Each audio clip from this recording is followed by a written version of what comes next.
Good afternoon or good evening, Excellency, the President of AMCO. Um, if it's okay, you can maybe give us an okay to start the program. Thank you so much. So this is maybe we can say the time that we've been waiting for. It's the Africa.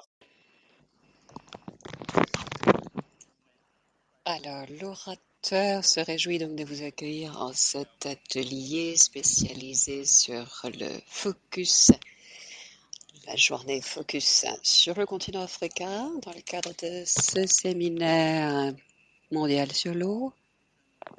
Mais l'interprète s'excuse, le son est très erratique et intermittent.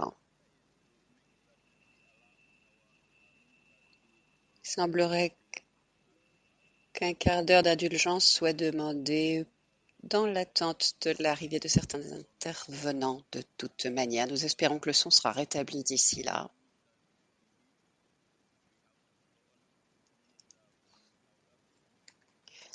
Donc du ministre d'Afrique du Sud et de Namibie et les autres membres du panel sont cités pour ce que les miettes de son permettent de entrevoir et de deviner.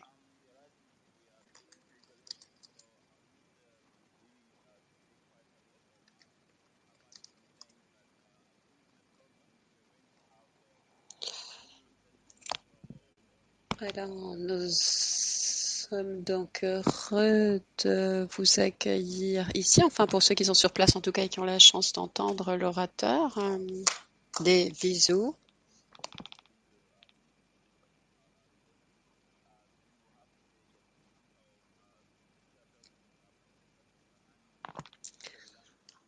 Nous espérons que le président pourra accueillir les différents participants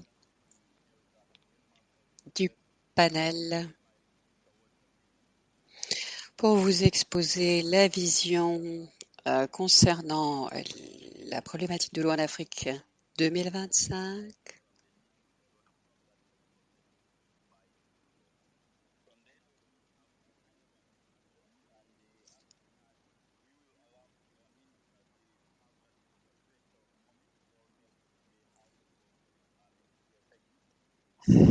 Et nous espérons que les participants en présentiel auront plus de chances que ceux en virtuel. Together with the director from the African Development Bank. After that particular conversation and exchanges at the ministerial segment level, we're going to have some kind of questions we may have. Most of us, the participants, a few things that we like also to tease out with our ministers. It's an opportunity really for us to have that kind of opportunity to interact with the ministers. And later on, at the end of it, to have some kind of some of the discussions and, of course, commitments.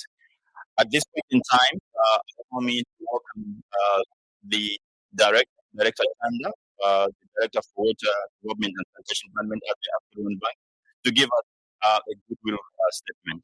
Over to you, Director Chanda. And I'm sure we can give a very big appreciation as it's coming.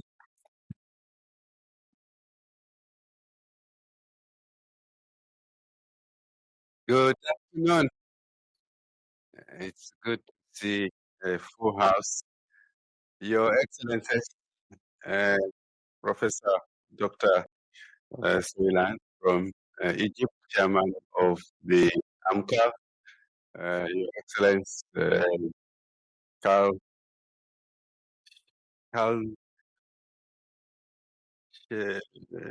Letwin. I'm sorry, I had memorized it. This man confused me.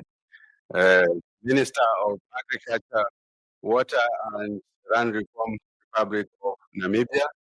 Your Excellency, Deputy Minister, Madam Shabalala, it's a pleasure to have you. And when you have been on the panels with the men and the ministers, it's always good to have a mom in the audience. Thank you very much. We appreciate it. Distinguished ladies and gentlemen, for protocols of debt, Vos Excellences, donc, Mesdames et Messieurs,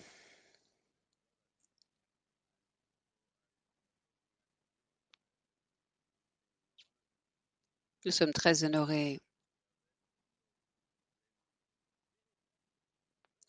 de votre présence parce qu'on sait à quel point les ministres portent de lourdes responsabilités. Ce sont les premiers, en général, à se voir jeter la pierre lorsque les choses ne fonctionnent pas exactement comme on le souhaiterait.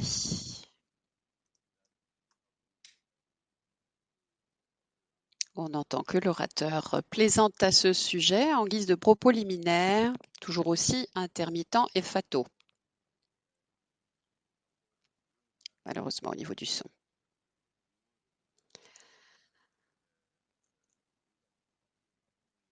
Donc, le leadership dont vous faites preuve en la matière, néanmoins, montre l'exemple à bien des égards. Et nous serons donc très curieux d'entendre ce que vous pourrez nous partager en termes de projets d'innovation en la matière.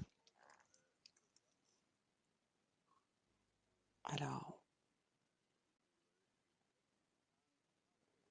par le biais de diverses organisations, WASMUS par exemple,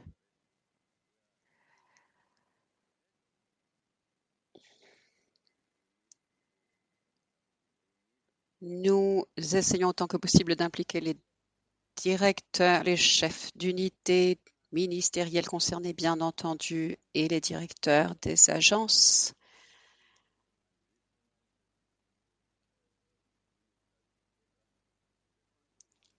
en lien avec les ministres de l'environnement ou de l'eau et de la gestion des ressources hydriques. Et un rapport a été rédigé, semble-t-il, pour nous donner un compte-rendu de l'état des lieux, de ce qui a déjà été fait, de ce qu'il faudra encore envisager pour arriver à implémenter la vision du continent africain en matière d'eau à l'horizon 2025. À la lumière des objectifs notamment de développement durable 6 et les engagements de Ngor en la matière.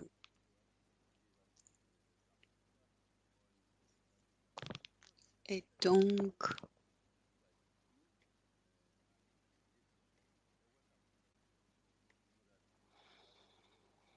il nous faudra œuvrer, travailler à la transposition de ces objectifs dans la réalité.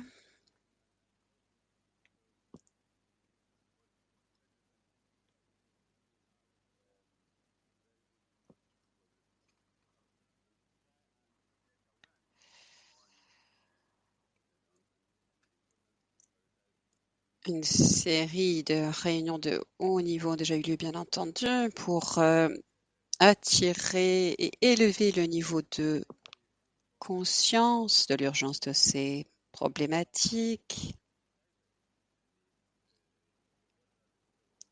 et pour mieux identifier les différents besoins en jeu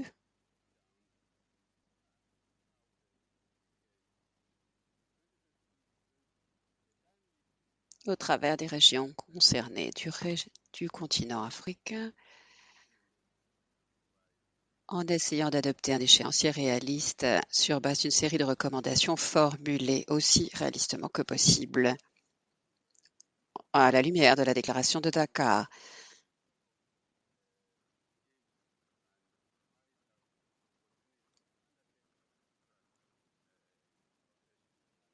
Il faudra procéder sans aucun doute à une série de consultations encore pour consolider les engagements du secteur privé, notamment en matière de respect de ces normes et contraintes environnementales.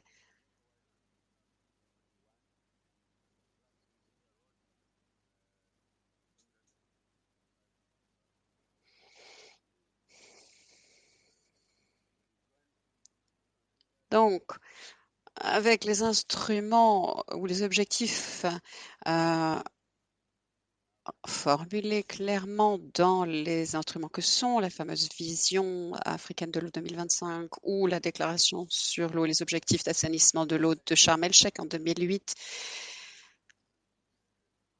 nous essayons de répandre, comme on le disait, la prise de conscience et transmettre tout le savoir-faire nécessaire pour consolider nos engagements parmi les États membres de l'Union africaine et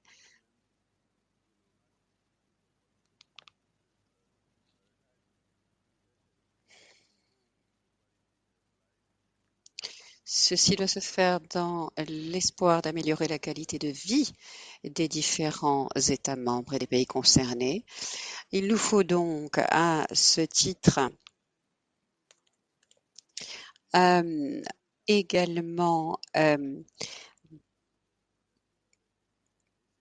de ce point de vue-là, donc, saluer les progrès apportés par la déclaration de Sharm el-Sheikh en 2008, qui inclut toute une série de points qui, au jour d'aujourd'hui, restent d'actualité.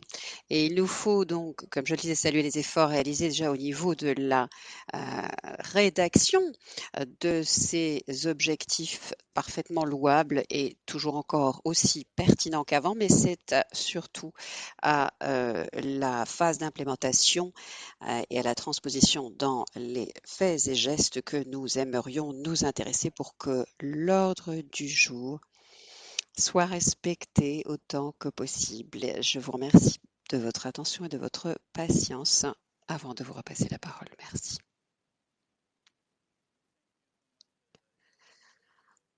Merci beaucoup, Monsieur le Directeur, pour ce message encourageant de bonne volonté. Je crois que nous avons à présent une meilleure idée de ce qui reste à faire.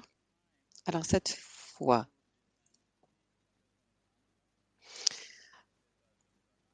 professeur Dr. Hans Sawiland, ministre de l'eau, qui nous vient de la délégation égyptienne,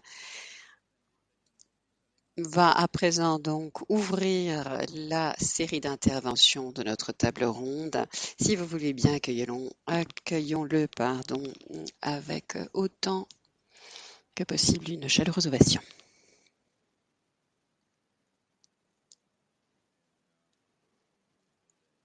Merci beaucoup de votre accueil et de vos propos introductifs, chers ministres, vos excellences,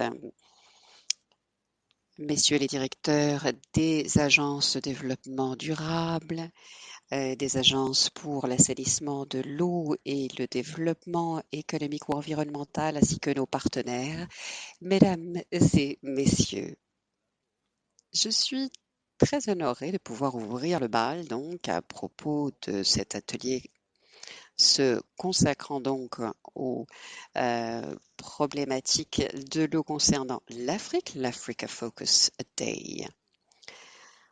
Donc, vos excellences, mesdames et messieurs, nous savons tous à quel point le manque d'eau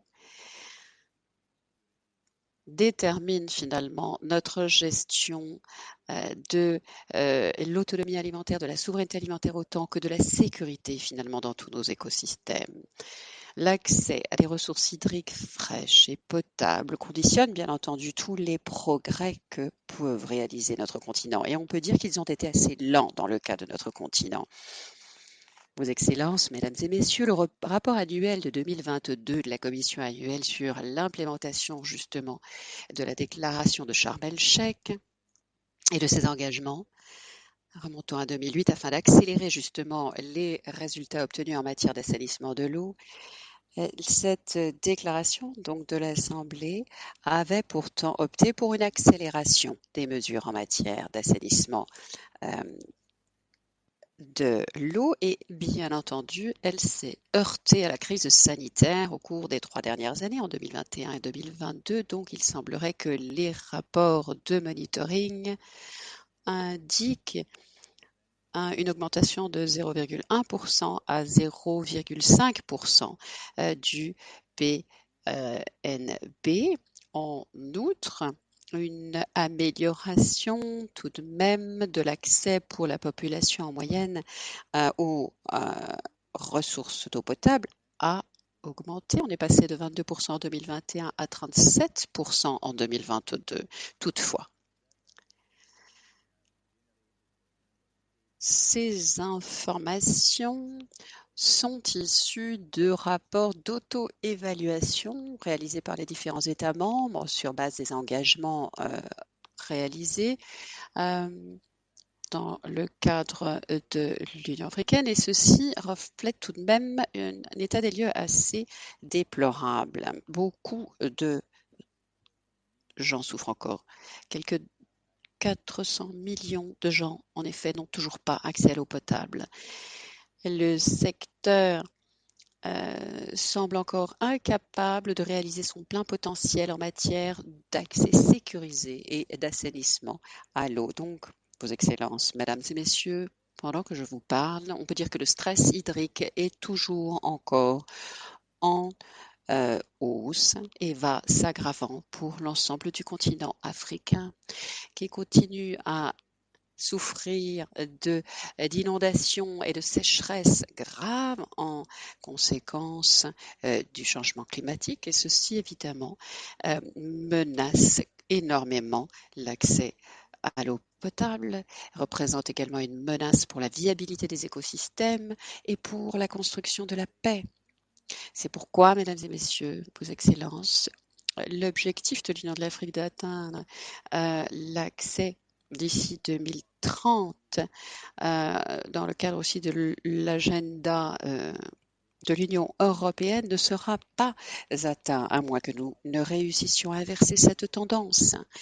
C'est la raison pour laquelle nous devons renforcer notre coopération en matière de partage des ressources hydriques pour remédier à ces énormes lacunes encore présentes et identifiées afin de garantir un accès sécurisé à nos peuples. Vos Excellences, Mesdames et Messieurs, garantir un accès durable à l'eau potable pour tous requiert une politique beaucoup plus engagée en matière environnementale et également un renforcement des capacités de tous les États membres de l'Union, ainsi que des soutiens en matière de consultation et de conseil en la matière. Donc, Mesdames et Messieurs, au vu de ce contexte, on peut dire que cette session et ce dialogue Africa Focus Day est pour le moins pertinente, puisqu'il nous faudrait mettre à jour toujours plus de mécanismes d'innovation pour le partage de compétences en matière de politique d'hygiène et d'assainissement de l'eau, afin d'accélérer l'action, on l'a dit, et la transposition de ces engagements objectifs mondiaux de manière générale, pour que le continent africain bénéficie d'une plus grande résilience face au changement climatique et puisse diversifier finalement l'impact de ce changement climatique sur les vies humaines ainsi que sur son économie.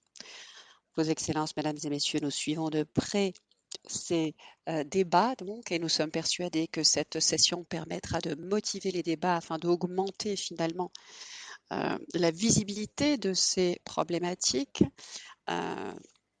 au sein des priorités en matière de transformation sociale et économique. Deuxièmement, nous pensons également que les actions soutenues et supportées par l'Union européenne pourront être renforcées. Troisièmement, nous espérons que malgré la formulation de 2025 de la vision sur l'eau et de la déclaration de Sharm el-Sheikh, il nous faut encore accélérer et renforcer la transposition donc en action concrète. Mesdames et messieurs, je dirais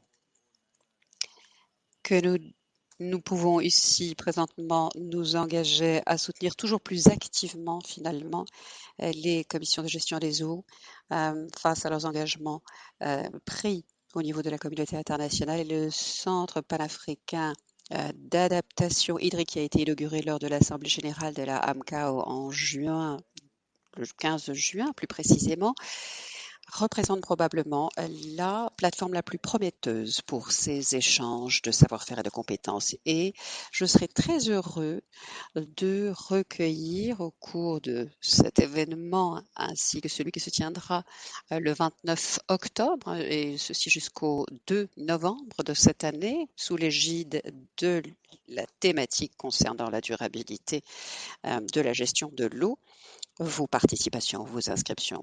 Nous sommes également heureux de participer à l'événement qui aura lieu en novembre, fin octobre, début novembre en Namibie pour renforcer le dialogue entre les différentes parties intéressées et acteurs du secteur de la gestion de l'assainissement de l'eau et de l'hygiène de l'eau avec les États membres, ce qui est un événement incontournable. Et enfin, nous encourageons aussi tous les leaders du secteur à faire en sorte que cette problématique pressante puisse remonter toujours plus haut sur la liste, je dirais, des priorités stratégiques des différents États membres. Et de ce point de vue, on peut dire que le séminaire de l'Africa Focus Day est officiellement et formellement ouvert avec toute l'importance qui lui est due. Merci de votre attention.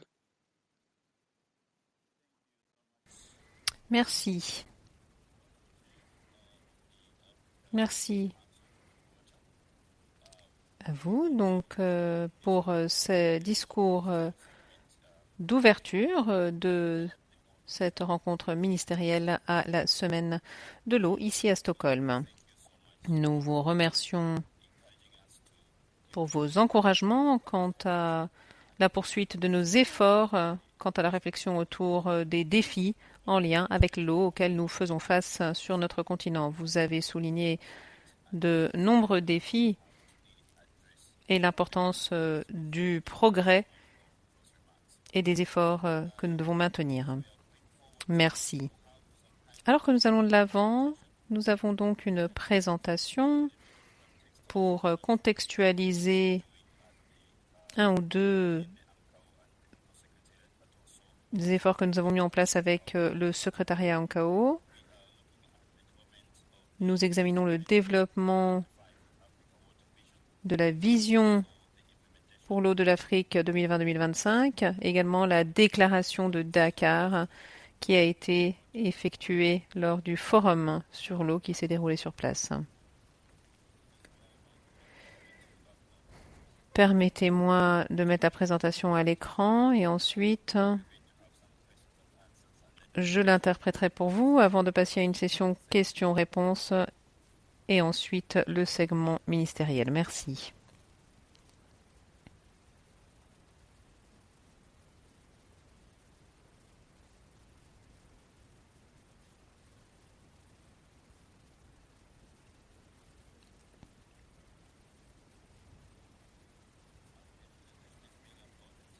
Alors que nous téléchargeons l'application, la présentation, je voulais préciser que nous n'avons pas la ministre d'Égypte parmi nous, malheureusement, qui ne se sent pas bien. Donc elle ne pourra pas participer au panel cet après-midi. Pardon, pourquoi est-ce que j'ai dit l'Égypte? Excusez-moi, je voulais dire le Ghana. Peut-être que mon cœur est en Égypte ainsi, et alors que la réalité est que je devais parler de la ministre du Ghana.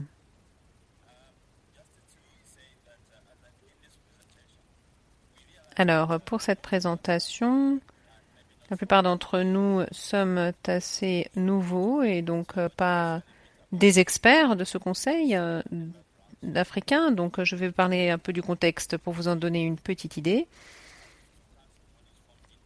Ce conseil a été créé en 2002 par la déclaration d'Abuja sur l'eau. Ce fut un moment clé alors que les ministres se sont ralliés autour de cette problématique pour réfléchir aux défis auxquels faisait face l'Afrique quant à l'eau et l'assainissement. L'objectif premier était de promouvoir la collaboration en matière de sécurité, de développement socio-économique, ainsi que l'amélioration de la gestion des ressources en eau. Ensuite, en 2008, à Sharm el-Sheikh, les chefs de gouvernement se sont réunis, les présidents ainsi, lors de la 11e session de l'Union africaine, où les chefs d'État ont demandé à AMCAR de prendre en main l'étude et le reporting sur l'eau de façon annuelle pour examiner les progrès en matière de mise en œuvre des objectifs de développement du millénium qui se sont maintenant transformés en ODD d'ici à 2030. Nous avons donc un groupe de travail qui œuvre et réfléchit aux défis en lien avec l'eau, en lien avec l'agriculture, bien sûr, l'environnement et autres secteurs qui préoccupent l'Union africaine. Je souhaite également souligner le fait que notre mission est de fournir du leadership en tant que ministre, de faire du plaidoyer dans la provision et l'utilisation et la gestion des ressources en eau pour un développement socio-économique durable. Alors, je regarde mon collègue pour voir s'il arrive à afficher les diapositives à l'écran. Pas tout à fait. Et la vision de AMCO est essentiellement celle de la vision Africa Water pour 2025, qui concerne une Afrique où l'utilisation est équitable, juste et partagée des ressources en eau, où bien sûr une coopération régionale existe et où la priorité est donnée à la protection et à la conservation de l'environnement. Je vais me déplacer.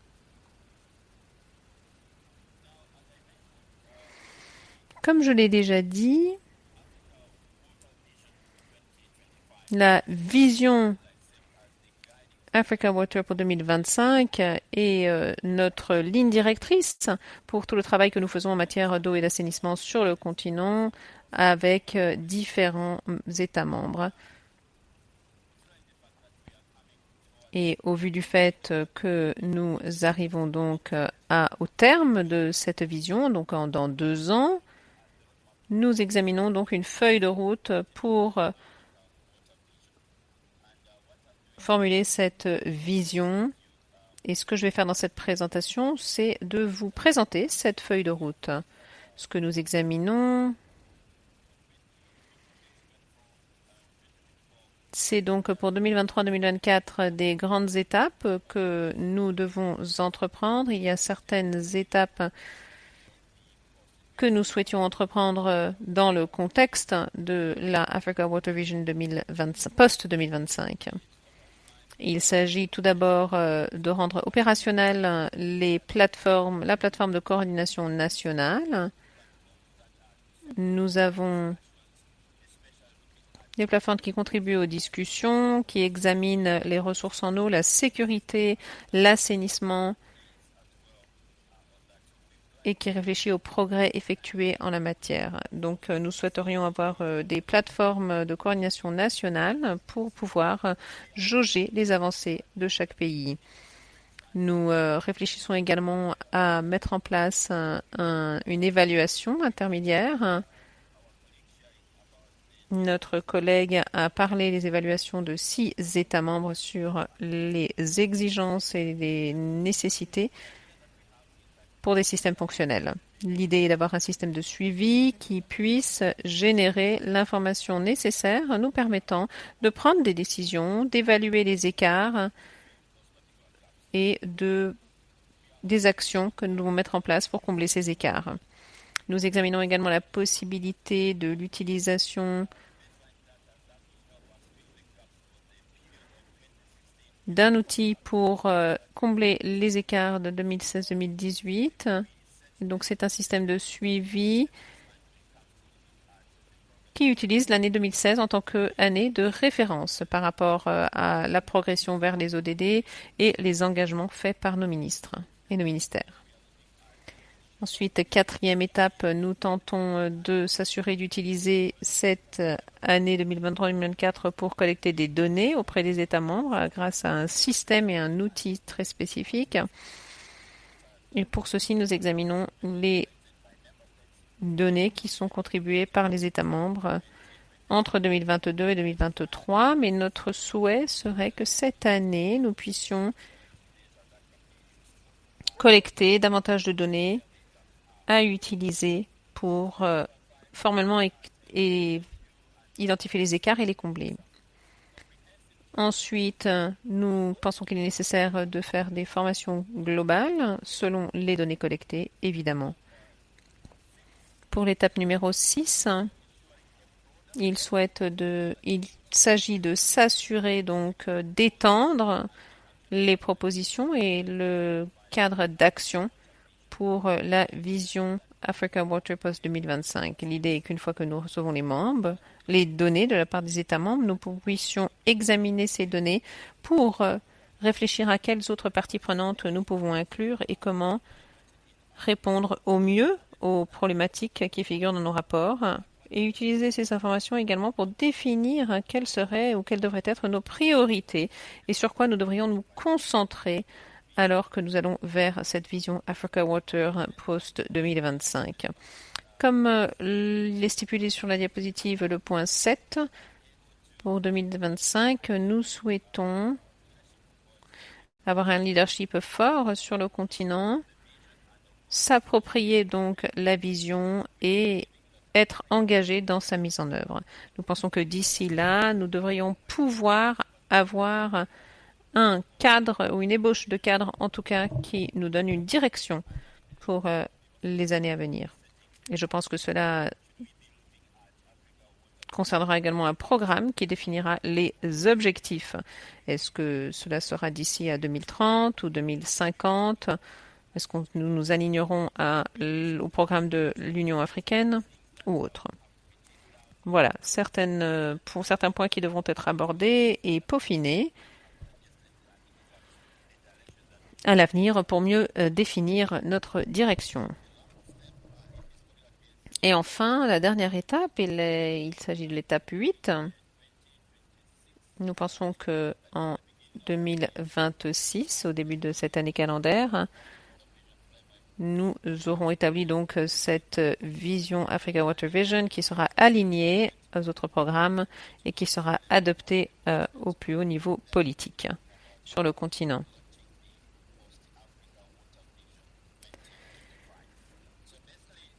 Et rentrera dans le cadre de l'Africa Water Vision post-2025. Donc voilà pour le développement de cette vision. Je souhaitais juste partager ça pour vous en informer puisque ceci fait partie de notre programme. Ici, je ne sais pas si vous avez entendu parler de la mise en œuvre de la déclaration de Dakar, qui est le résultat du 9e forum sur l'eau qui s'est tenu à Dakar en 2022. Je ne vais pas rentrer dans les détails, je pense que vous connaissez ce Blue Deal, comme on l'appelle. Toutes les personnes qui travaillent dans le secteur de l'eau sont bien au courant. Mais ce qui est clé dans cette déclaration, et qu'un accord a été effectué parmi les participants et les leaders politiques concernant un accord en matière de paix et de sécurité en lien avec l'eau. Et comme vous le voyez, c'est une déclaration qui est assez complète, qui fait référence à la communauté internationale et à nos gouvernements nationaux. Comme je l'ai dit, je ne vais pas rentrer dans les détails, mais très brièvement, ce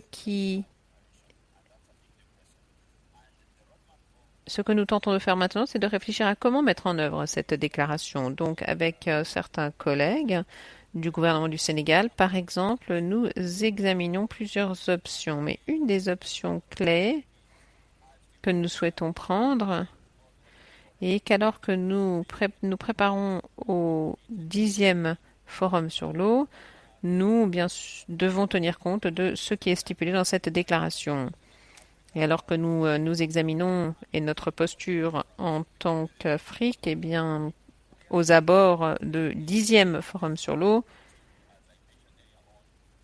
nous devons nous positionner par rapport à cette Blue Deal qui a été signée et les progrès nécessaires pour l'avenir. Donc, le 10e forum sur l'eau, puisqu'il se déroule tous les 3 ans, aura lieu en Indonésie. Et en tant que partie intégrante du processus, la préparation de ceci nous mène à réfléchir à comment mieux mettre en œuvre la déclaration de Dakar et réfléchir à notre posture lorsque nous nous rendrons au 10e forum sur l'eau, dont le titre sera L'eau pour une prospérité partagée.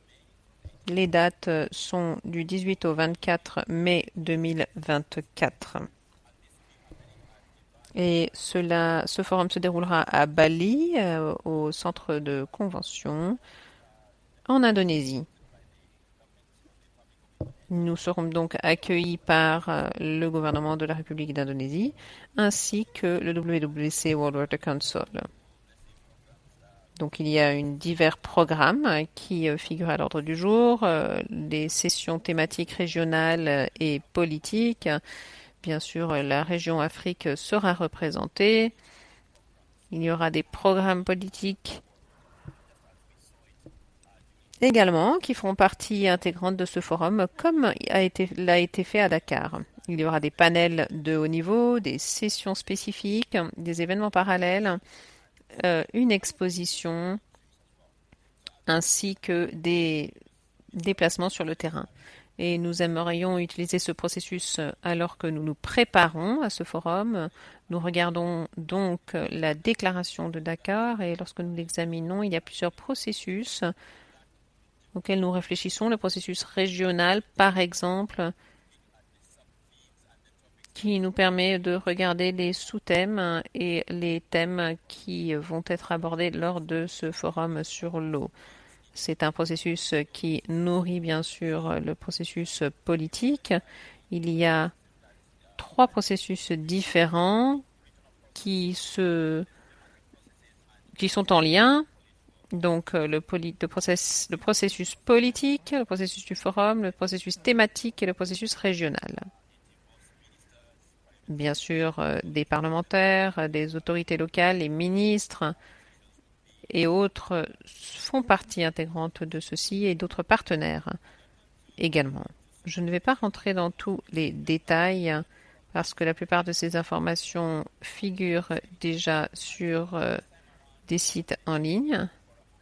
Mais alors que nous abordons la 10e session, nous allons examiner 6 volets qui sont résumés ici. Tout d'abord, regardez la problématique de sécurité et de prospérité en matière d'eau. Deuxièmement, la problématique de l'eau pour la nature et pour les hommes. Troisièmement, regardez la réduction de risques de catastrophes, la coopération gouvernementale et l'hydrodiplomatie. Il y a un autre thème qui concerne la finance durable et bien sûr les connaissances, le savoir et l'innovation. Nous souhaitons, en tant que partie intégrante de la préparation à ce forum, et que des dirigeants politiques guident le processus comme prévu, mais d'obtenir le soutien, bien sûr, des États membres et de dialoguer davantage autour des sous-thèmes qui seront présentés en plus de ces thèmes. Et nous devons réfléchir à comment nous pouvons intégrer les communautés économiques et nos partenaires du développement pour faire en sorte qu'ils prennent la main et qu'ils participent à ces discussions autour de ces thèmes et sous-thèmes. Chacun de ces sous-thèmes sont définis et précisés selon 5 points. Alors bien sûr, je ne vais pas présenter cela dans tous ces détails aujourd'hui. Nous supposons que ces informations sont déjà disponibles en ligne, mais nous suggérons que chacun des thèmes et sous-thèmes comprennent 5 points à examiner. Comme vous le voyez ici, c'est simplement un résumé. Certains d'entre nous souhaitent prendre des photos, mais je pourrais partager la présentation. Et voilà les sous-thèmes pour les 3 premiers thèmes que j'ai mentionnés et les 3 autres qui figurent à l'écran avec des thèmes spécifiques que nous allons pouvoir aborder. Et alors que nous examinons ceci au niveau national, au niveau territorial, et ainsi qu'au niveau du continent, nous allons regarder comment nous allons pouvoir nous positionner. Et parallèlement, nous pourrons regarder en arrière pour évaluer nos progrès dans la mise en œuvre de certaines de ces problématiques également.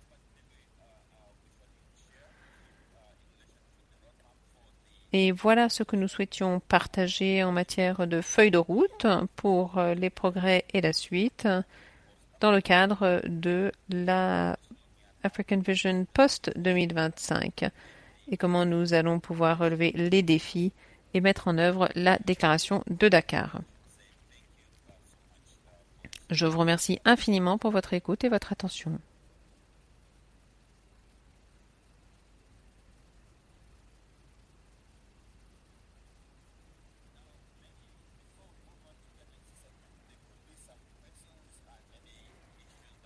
Alors, il y a peut-être des questions ou si vous souhaitez des précisions, n'hésitez pas. Nous avons entendu parler le directeur de la Banque de développement d'Afrique, Banque africaine de développement, du département de l'eau. Nous avons également entendu le président d'AMCO. Maintenant, nous avons entendu cette présentation. Nous ne savons pas si vous avez des questions ou si vous souhaitez avoir des précisions sur quelque chose. N'hésitez pas à demander. Je vois une main levée.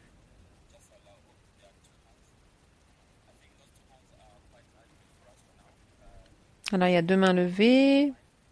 Je vous invite à partager le micro. Bon après-midi. Merci beaucoup pour votre présentation. Il serait très intéressant de comprendre les stratégies que vous allez adopter pour mettre en œuvre et préparer en tant que AMCO le prochain forum sur l'eau. Quelles étapes allez-vous suivre? Est-ce que les pays seront invités à partager leurs thèmes ou est-ce que vous allez sélectionner sur le continent qui va représenter la voix africaine? Quelle est la stratégie et quelles sont les étapes que vous allez suivre pour ceci? Merci. Nous avons une deuxième main ici.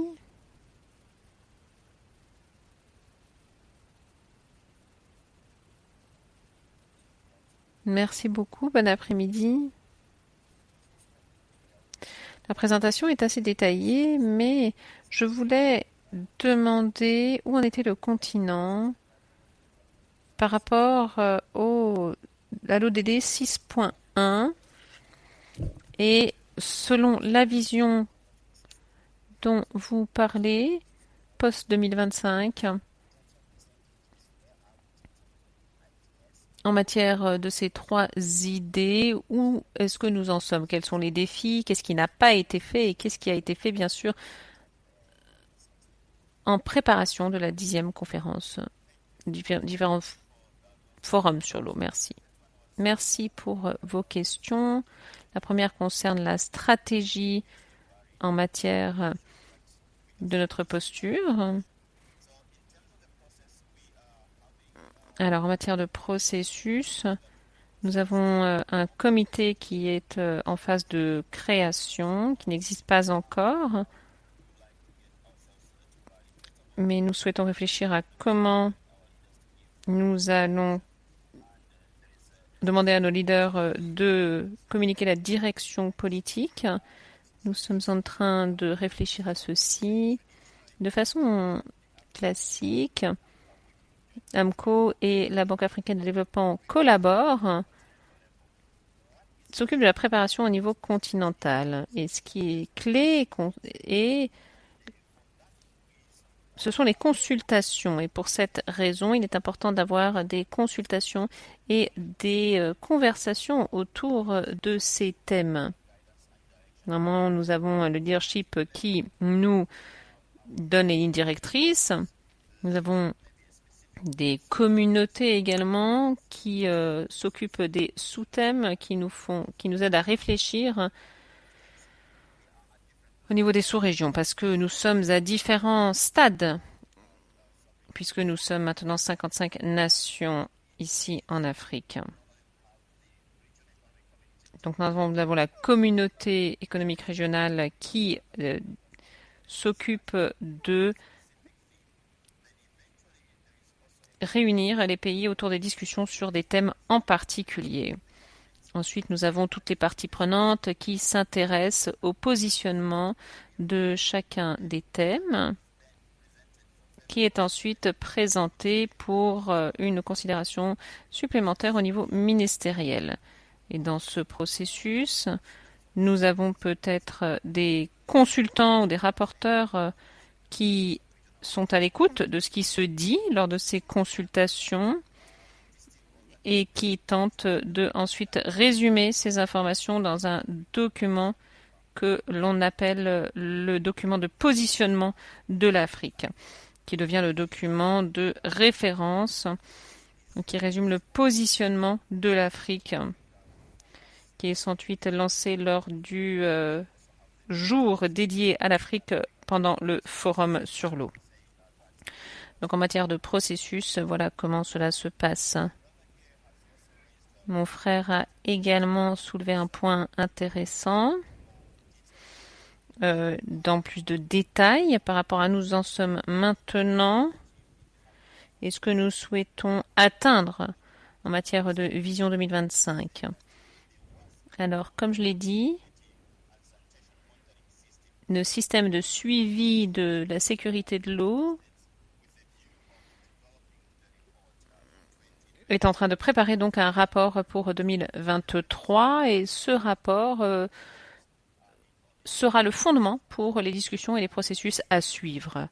Et comme nous l'avons entendu de la part d'AMCO et son excellence le représentant qui a articulé notre posture et les chiffres qui démontrent que nous n'avons pas fait suffisamment de progrès en matière d'accès à des ressources en eau et de progrès en matière d'assainissement sur le continent. Je ne vais pas rentrer dans les détails, mais nous avons des chiffres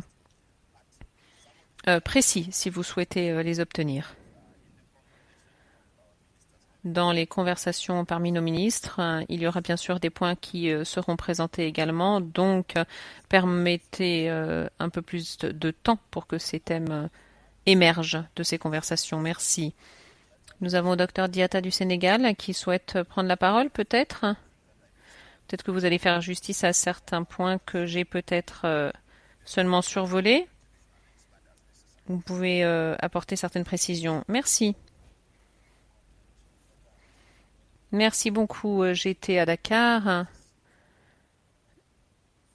et je dois dire que nous avons un cadre mondial assez similaire pour le forum en Afrique. Nous avons bien sûr des processus parlementaires également. Il y a des autorités locales. Nous avons les processus qui concernent les jeunes et les processus ministériaux. Et je crois que tout ceci doit être souligné et mentionné, bien sûr. Nous avons également le processus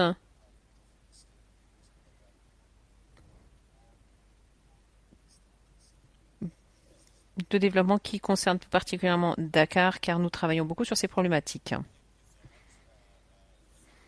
Merci beaucoup, Dr Diatta, pour votre contribution et de souligner bien sûr l'importance de tous ces processus. Et représentant, j'espère que vous avez répondu à la question de ma collègue.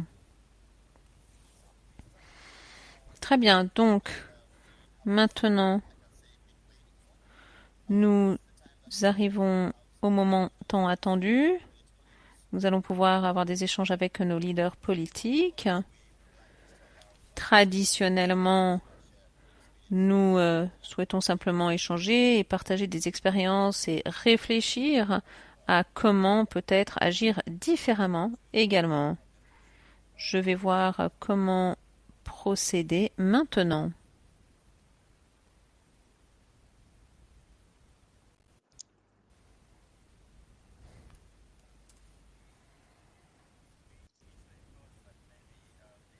Alors, nous avons tout d'abord pensé qu'en fait l'AMCO conviendrait de sa présidence et puis procéderait à une série d'échanges. Mais je me rends compte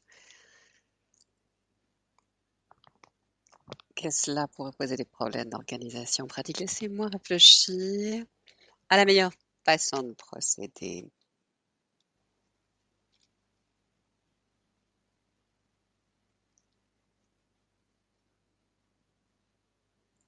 Une réponse favorable semble avoir été donnée dans la salle. Donc, si vous êtes tous d'accord et vous m'y autorisez, Vos Excellences, j'aimerais vous inviter à venir vous joindre à moi sur l'estrade ici, présente, avec donc notre ministre de la Namibie ainsi que celui d'Afrique du Sud. À moins qu'il n'arrive plus tard. Dites-moi si cela vous va, hein. Parfait. Alors, je voulais aussi inviter le directeur de l'assainissement, du département de l'assainissement de l'eau au ministère français.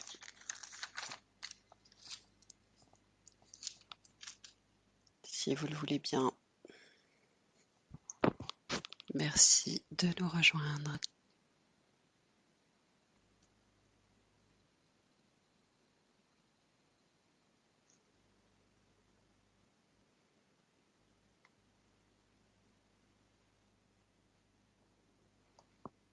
Alors, on va donc encourager nos ministres à se concentrer sur l'une ou l'autre, une ou deux problématiques, disons, à amorcer peut-être dans un style informel, je dirais, de dialogue ou de conversation sur ces problématiques. Alors, par exemple, peut-être son Excellence le ministre qui nous a fait l'honneur d'ouvrir les débats par un message de bonne volonté ou n'importe qui finalement qui estimerait pouvoir contribuer à la question de la coopération en matière de gestion de l'eau en Afrique. Alors, la question finalement est d'essayer de savoir comment du mieux possible combler cette brèche qui existe encore finalement entre les déclarations d'intention et les moyens concrètement mis en œuvre sur le terrain et en matière de capacité financière. On sait que la Banque mondiale nous a fourni des chiffres encourageants et si ma mémoire ne me trompe pas, nous nous rappellerons que nous avons encore besoin de quelques 3 milliards d'investissements annuellement, alors que nous ne voyons pas autant de mouvements de trésorerie défiler en pratique. Alors, à quoi ces fonds doivent-ils être utilisés en matière de construction d'infrastructures, par exemple? Oui, merci. Alors, effectivement, vous entrez dans le vif du sujet tout de suite avec une question assez complexe. En réalité, le débat existe, il est fondé sur des chiffres qui ne nous trahissent pas, ne mentent pas. En fait, les chiffres dont nous disposons sous-estime quelque peu même l'état des lieux parce que tout n'est pas véritablement reflété dans ces statistiques. Par exemple, vous savez, si nous arrivions à avoir une vision d'ensemble, je pense que les choses bougeraient plus vite. Alors, ceci étant dit, pour essayer de remédier à cette différence, on peut faire quelque chose, bien entendu. C'est très difficile de finalement de vérifier, je dirais, la fiabilité de ces chiffres. Ça ne nous empêche pas d'évaluer ou de mesurer en tout cas les progrès que nous réalisons par rapport à ces références. Alors, il y a un certain nombre de projets qui ont été clairement budgétisés pour être financés. Et ceci ne suffit pas finalement pour refiler la patate chaude aux autorités qui s'occupent de coordonner la construction ou d'investir finalement en matière des infrastructures d'assainissement de l'eau. Mais la magnitude du chantier est encore énorme. S'il faut regarder tous les pays concernés, Dieu merci, nous avons des bons taux de couverture globalement. Mais sachez que si l'on regarde les pays où nous voyons des taux d'accès à l'eau encourageants, qui avoisinent les 80%, etc., il y a néanmoins encore une marge de manœuvre d'amélioration qui devient, je dirais, un défi parfois presque plus difficile à relever lorsque nous nous rapprochons des pourcentages restants. Donc, il nous faut nous apprêter toujours davantage à faire de ces projets des projets finalement budgétisables et bancables donc. Et ensuite, ne pas hésiter à nous tourner vers des nouvelles approches faisant usage de nouvelles technologies. Par exemple, à notre centre, nous avons eu l'occasion de financer des approches qui permettaient à réduire les frais en réalité. Par exemple, il n'est pas toujours nécessaire de déployer un réseau d'égouts aussi exhaustif qu'on le croit. Parfois, on peut se contenter d'un système décentralisé pour être aussi efficace sur le terrain.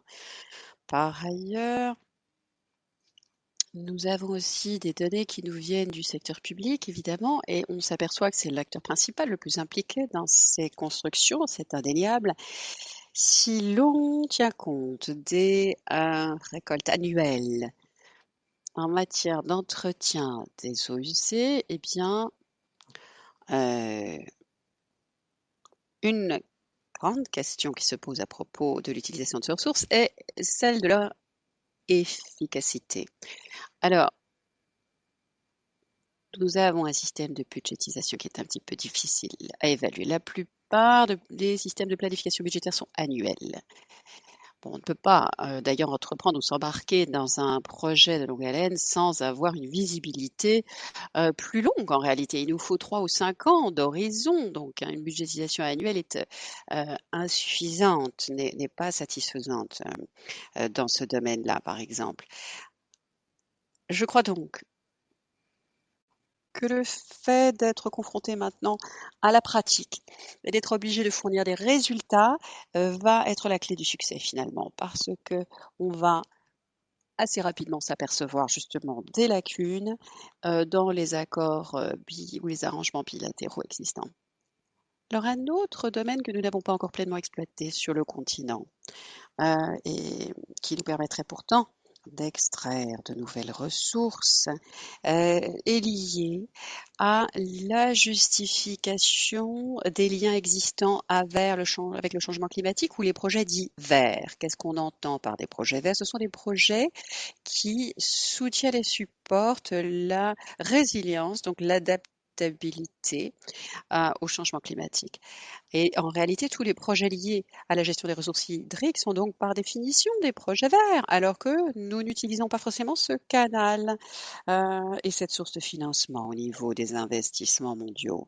Alors pourquoi? Eh bien, c'est un processus finalement. C'est un processus qui est un peu plus complexe peut-être et qui va demander davantage d'expertise afin d'en bénéficier. Mais ça vaut la peine parce que si vous regardez l'Asie, par exemple, et la quantité de fonds qui sont destinés à l'Asie par le biais de cette enveloppe, eh bien, elles sont considérables. Donc, il faut vraiment cerner les éléments dans le secteur de la gestion de l'eau qui également sont idoines pour l'implication des acteurs privés. Ce n'est pas le cas de tous les maillons de la chaîne, entre guillemets, mais on sait que le secteur privé peut réduire la pression financière, finalement, qui est exercée sur les pays. Alors, ce n'est pas possible, évidemment, d'inviter le secteur privé à s'impliquer, comme je le disais, à tous les niveaux du déploiement de la gestion du secteur hydrique, par exemple, pour le déploiement des tuyaux et, et des réseaux donc d'évacuation. Tout ceci sont des infrastructures qui doivent être investies au niveau des deniers publics probablement, mais par ailleurs, essayons de faire en sorte que le secteur privé puisse marcher main dans la main avec les acteurs publics en aidant là où ils le peuvent, dans les secteurs peut-être plus facilement gérables au niveau commercial. C'est ce qui fera la différence. Merci beaucoup, monsieur le directeur, pour ces réflexions constructives. Voyons un petit peu si le président de l'AMCO, qui est également le président de cette session d'ailleurs, nous espérions entendre de votre part peut-être la façon dont vous envisagez de soutenir autant que possible une coopération inclusive face aux défis posés par la gestion de l'eau. Et ceci donc bien entendu en tenant compte de l'adaptation au changement climatique et aussi de la lutte contre les catastrophes naturelles et climatiques liées à l'eau. Merci beaucoup pour cette question très pertinente. Je crois que tout d'abord, la relation entre l'eau et le changement climatique doit effectivement être rendue aussi visible que possible. Nous savons tous que dans l'accord de Paris, il n'y avait justement pas de mention de cette terrible mission qui concerne l'eau, alors qu'à la COP26, donc, ce sujet a été lourdement délaissé. Il nous faut donc, au niveau du continent africain, lancer une alerte en la matière, je dirais, parce que vous l'avez dit, le lien entre la gestion de l'eau et le changement climatique est évident et nécessaire au niveau mondial. Donc, je crois qu'il est de notre devoir de brandir un drapeau en la matière. Et je pense que nous faisons, en l'occurrence, un bon travail au niveau des voix du continent africain qui s'élèvent dans le sein de la coop pour insister sur les liens indéfectibles entre l'eau et le changement climatique. Et il nous faut porter cela au niveau des plateformes de discussion mondiale. Je crois qu'on y est dans une certaine mesure arrivé d'ailleurs pour arriver à insérer dans les dialogues de COP27, où on a cité 5 fois finalement l'importance de la ressource hydrique. Et puis on en a reparlé aussi au niveau du dialogue interactif numéro 3, lors de la conférence des Nations Unies à New York, en collaboration avec le gouvernement japonais, vous vous en souviendrez, afin de soutenir toujours plus avant les débats en matière de gestion de l'eau. Une fois de plus, l'Afrique devrait peut-être se trouver au centre de ces débats, puisqu'elle est la cheville d'articulation illustrant parfaitement justement les liens d'interdépendance entre l'eau et l'ajustement au changement climatique. Et c'est par ailleurs, l'échange d'informations pour la prévention des catastrophes naturelles dont vous parliez aussi, qui me semble être crucial. Et il faut continuer à échanger savoir expertise. Certains pays africains, justement, disposent de savoirs traditionnels ou autres qui restent et demandent encore à être échangés. Nous ne demandons pas mieux en Égypte, certainement. Il existe déjà des plateformes locales qui permettent d'accéder à des informations tout à fait stratégiques en la matière. Et je crois que des exemples intéressants en matière de prévision et d'alerte précoce doivent vraiment être urgemment débattues entre les pays. Il nous faudrait aussi penser à renforcer la capacité des États membres de l'Union africaine et des communautés locales en matière de réaction à ces catastrophes naturelles pour augmenter leur résilience. Et je crois que WASMO, pour cela, vous l'avez évoqué lors de votre discours d'introduction, est un bon exemple, puisqu'une fois que l'on connaît plus précisément les besoins de chaque pays, on peut commencer à développer des programmes de capacité. Je vous souviendrai de l'Assemblée générale qui a été tenue en juin dernier au Caire, avec plus de quelques 20 ministres représentatif du continent africain pour lancer le centre de convention d'adaptation au changement climatique dans ce secteur. C'est un très bon démarrage. Je crois que nous avons WASPO, nous avons cette convention sur le centre d'adaptation au changement climatique qui permet d'impliquer tous les participants et parties prenantes à ce dialogue finalement, depuis les communautés locales jusqu'aux intervenants des différents échelons pour essayer de relever les défis posés par les catastrophes naturelles. Donc le partage de connaissances en la matière autour de cette problématique de l'eau et de l'utilisation optimisée des infrastructures et des plateformes existantes me semble tout à fait stratégiquement indispensable. Et il nous faut continuer à en faire toujours plus dans ce secteur.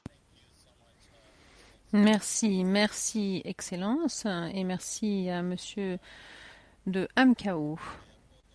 Une salve d'applaudissements pour vos commentaires. Maintenant, l'Afrique du Sud. Excellence et honorable ministre, nous semblons ne pas faire suffisamment de progrès sur le continent. Cependant, nous savons que l'Afrique du Sud a fait davantage de progrès selon des objectifs très précis. Donc, la question est la suivante. Quelle a été l'approche de l'Afrique du Sud pour atteindre ces progrès selon certains objectifs? Et peut-être que vous pouvez partager également vos conseils par rapport à comment nous pouvons inclure les jeunes dans ce secteur. Nous avons entendu tout à l'heure que la banque a collaboré avec Amkao pour réfléchir à comment rallier les jeunes à notre cause.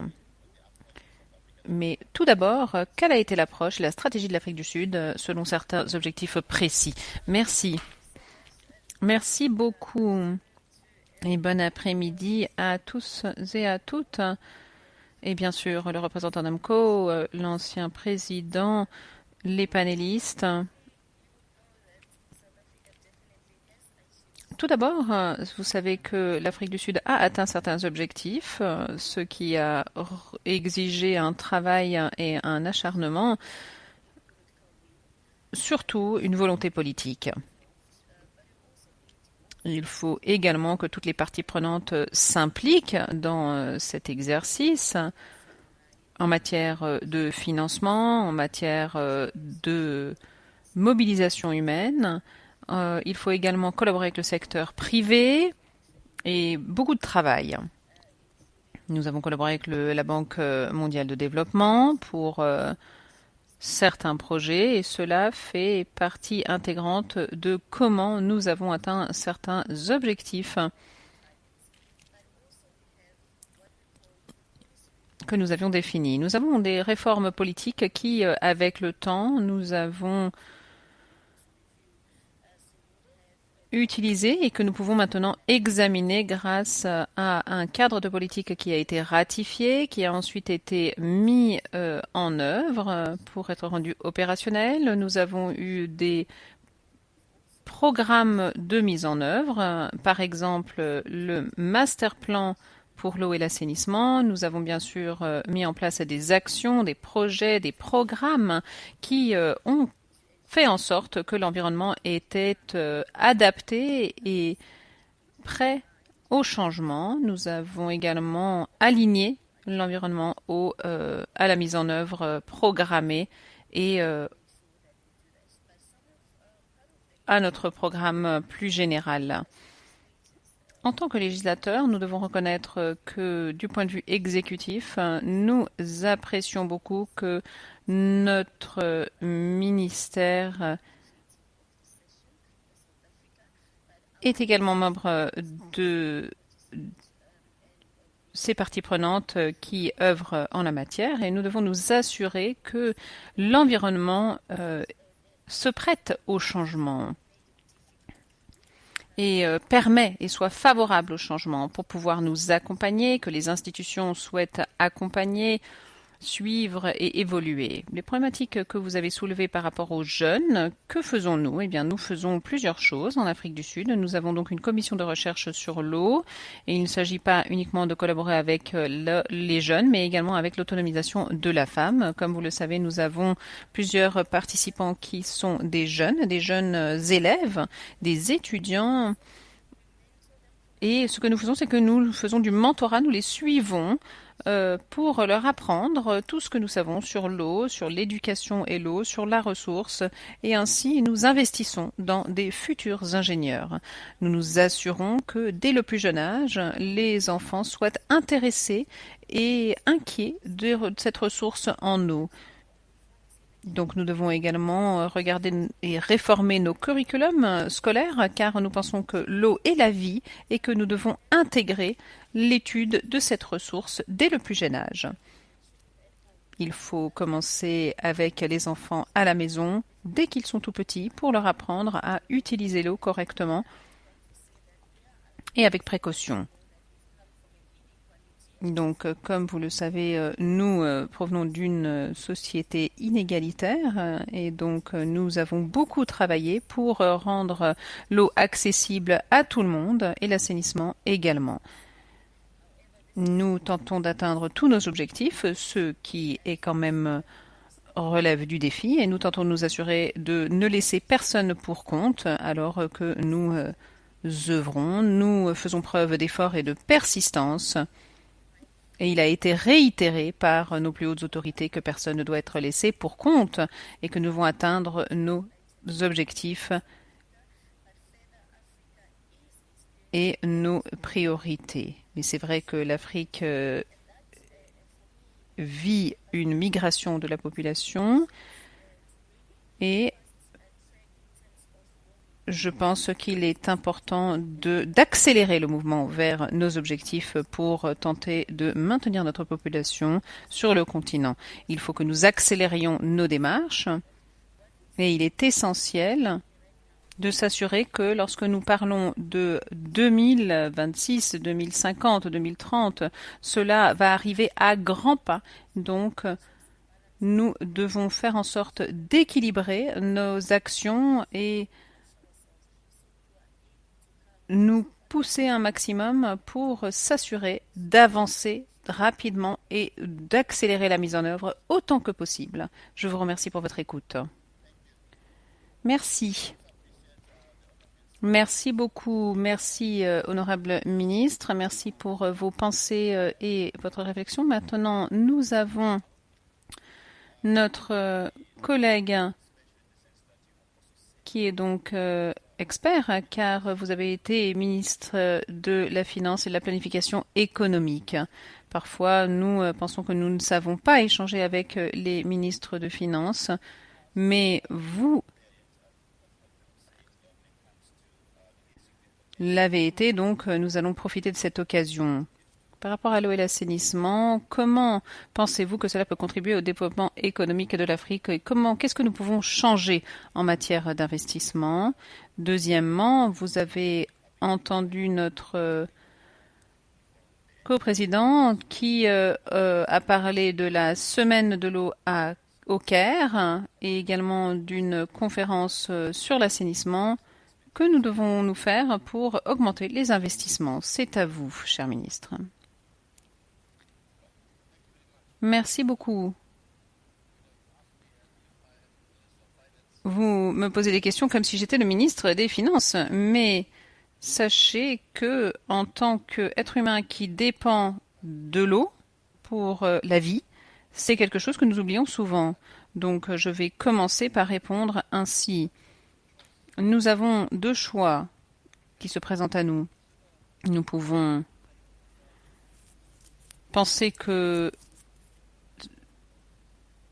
l'eau accessible à tous est un principe et développer nos priorités selon ce principe, ou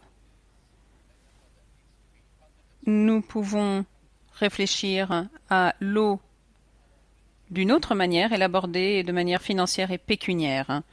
Et ainsi, nous voulons savoir et décider si l'eau est une problématique en lien avec un droit fondamental ou non. Pour moi, c'est plutôt un droit que quelque chose qui se monnaie. L'eau, c'est la vie. C'est vrai.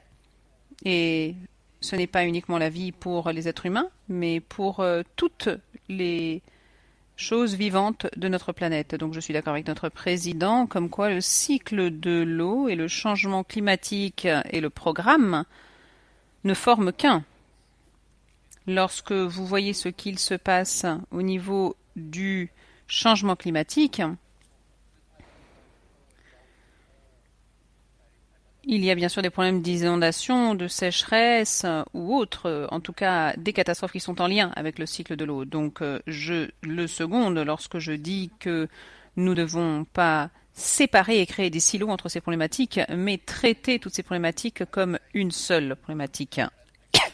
Nous avons compris que le changement climatique est en fait une menace existentielle.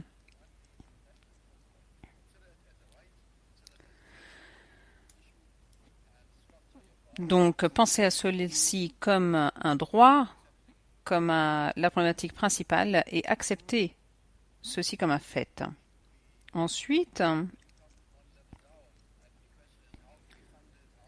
si nous abordons le problème autrement, si l'on réfléchit au financement, il y a de nouveau deux composantes, et je peux aborder ceci d'un point de vue économique. Il y a la demande et l'approvisionnement. Et plusieurs manières de comprendre les ressources en eau et surtout un grand besoin de comprendre les ressources en eau. Nous savons bien sûr qu'il y a les eaux de surface et les eaux souterraines. Nous ne savons pas trop ce qu'il se passe au niveau des eaux souterraines et nous devons réfléchir à comment ces ressources sont utilisées. Ce sont des ressources qui ne sont pas infinies. C'est une ressource qui n'est pas infinie. Nous devons commencer à accepter cette réalité. Et nous pouvons explorer tout ceci grâce à l'analyse de données, la collecte de données et réfléchir à tout ce financement qui est en lien avec ce besoin. Bien sûr, il faut réfléchir à l'infrastructure, à la distribution de l'eau, à la qualité de l'eau, enfin, la maintenance des infrastructures, bien sûr, qui sont des problématiques liées au gouvernement et au pouvoir public. Et une fois que nous avons défini quelles sont nos ressources et comment s'en occuper, nous pouvons aller de l'avant. Ensuite, lorsque l'on réfléchit à comment nous progressons, eh bien, il y a beaucoup de questions et beaucoup d'actions. Il y a toutes sortes d'entités qui travaillent sur l'eau, l'assainissement, les ressources, la gestion de l'eau, et nous ne gérons pas ceci correctement. Nous avons une conférence sur l'eau, nous avons le forum sur l'eau, nous avons la semaine sur l'eau, nous avons toutes sortes d'événements autour de l'eau. Chaque fois, tout le monde parle de l'importance de l'eau, mais il ne semble pas y avoir de collaboration ou de conversation entre toutes ces entités. Donc, est-ce que nous ne pouvons pas consolider tous ces efforts, toutes ces démarches et tous ces forums existants pour pouvoir parler d'une seule voix grâce à un forum d'ensemble? Bien sûr, les problématiques et de l'eau sont transversales, elles concernent tous les secteurs, on ne peut pas créer de développement sans l'eau, bien sûr, mais je suis persuadée que nous devons consolider tous ces efforts. Il y a un autre exemple. Vous avez AMCO qui a un programme concernant l'avenir, mais nous avons déjà un programme au niveau de l'Union africaine pour l'AU63 et nous avons un programme de mise en œuvre de l'ONU. Nous avons le Forum de l'eau qui a sa propre approche.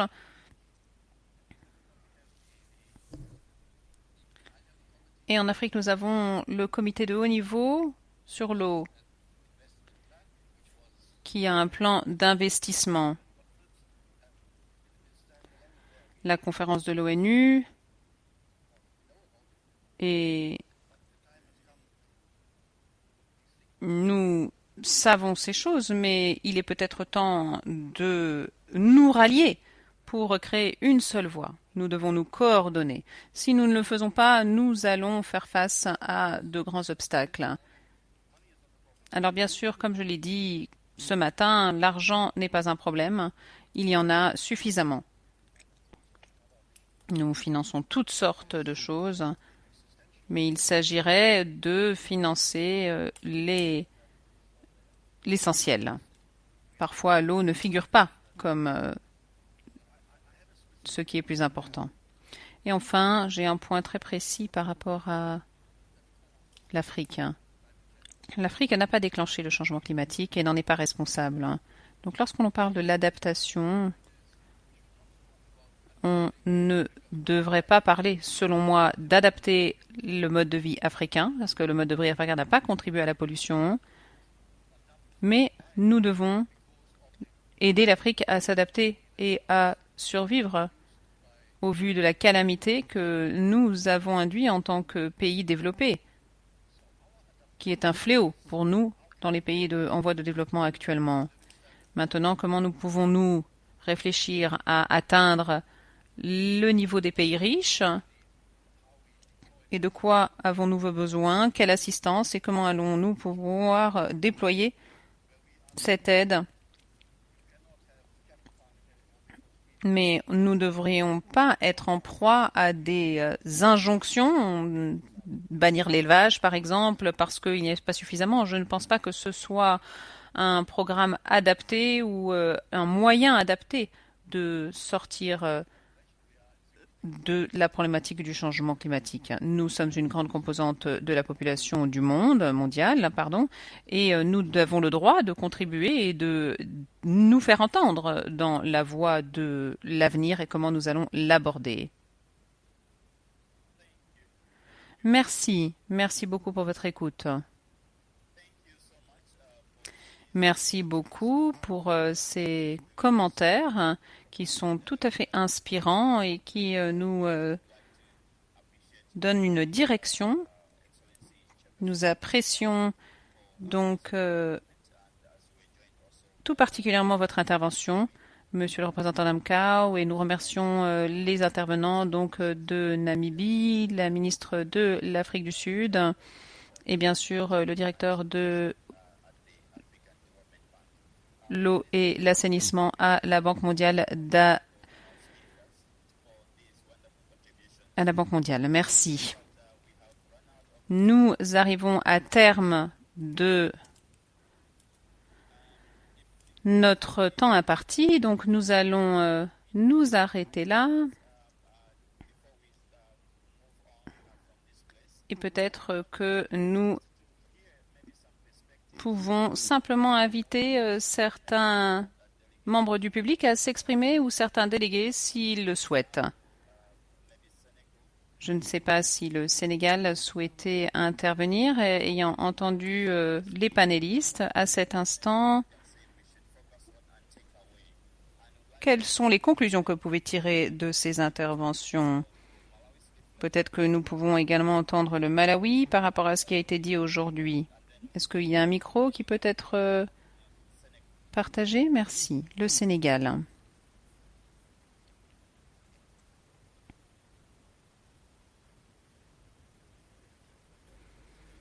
Merci beaucoup, monsieur le modérateur. Je suis tout à fait d'accord avec ce qui a été dit.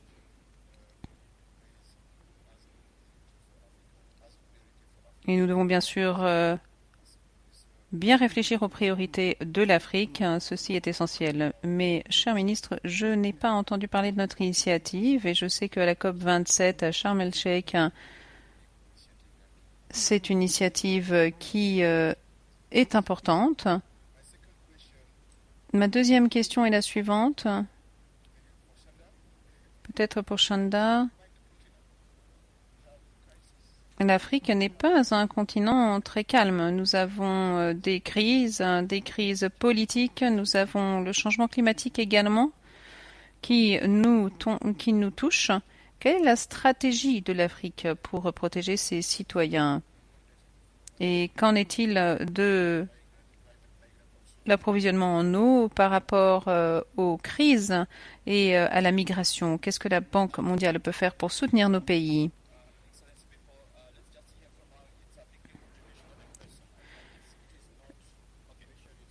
Oui, ce n'est pas vraiment une question, c'est une contribution que je vais faire en 2 minutes. Alors, je vais commenter 3 points. Waterwise Africa, innovation et le partage d'informations. Et je vais faire un lien avec le thème plus vaste du changement. En mars cette année, le Malawi a subi une catastrophe terrible, un cyclone, Freddy, et j'invite tout le monde à regarder l'impact que cela a eu sur les hôpitaux, les citoyens, les infrastructures, et simplement les infrastructures d'approvisionnement en eau. Et là où je veux en venir, c'est que nous avons un exemple,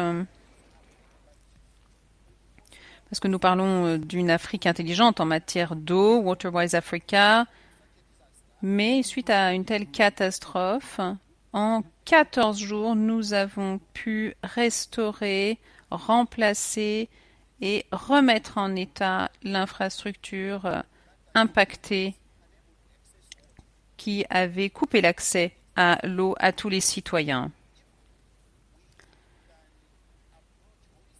Si nous pouvons adopter une approche holistique, je pense qu'il faut souligner les aspects positifs de l'Afrique.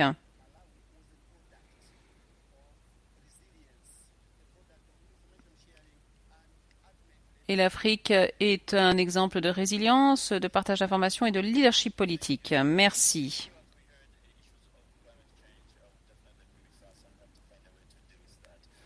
Merci beaucoup.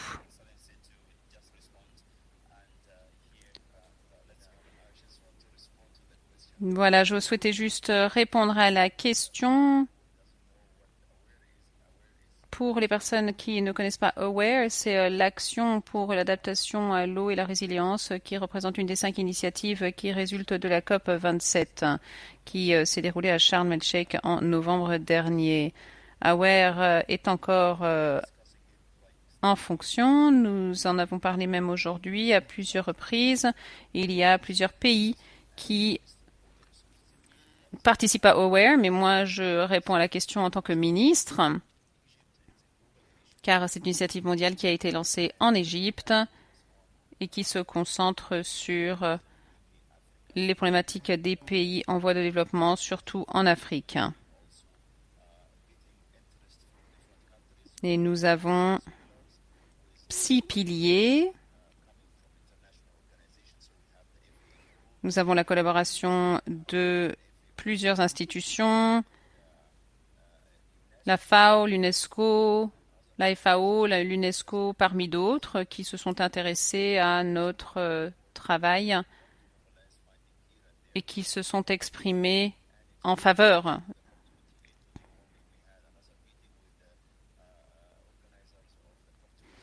Et nous nous organisons bien sûr avec les organisateurs de la COP 28 pour pouvoir poursuivre AWARE et ne pas lancer de nouvelles initiatives et oublier celles qui ont été démarrées. Comme l'a dit l'honorable ministre tout à l'heure, trop d'initiatives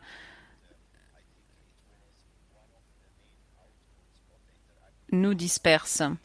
Mais voilà une des conclusions qui a émergé d'une des conférences que nous avons organisées, présidées avec le gouvernement du Japon. Donc nous allons poursuivre nos efforts et en reparler à la COP 28. Et si vous souhaitez participer, n'hésitez pas à me contacter pour pouvoir le faire. Merci beaucoup. Merci beaucoup. Nous invitons la banque.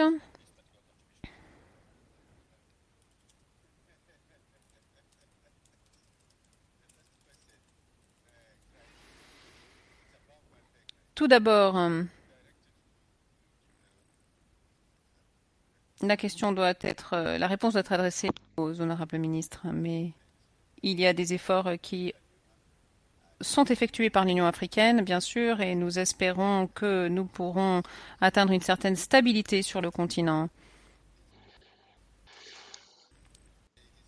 Il y a aussi la question de savoir ce que la Banque de développement africain peut effectivement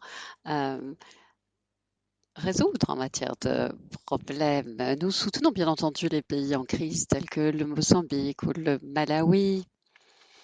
Et donc, nous essayons de faire la différence là où nous le pouvons finalement. Merci beaucoup en effet. Une fois de plus, encore un grand chaleureux remerciement à tous nos intervenants et panélistes.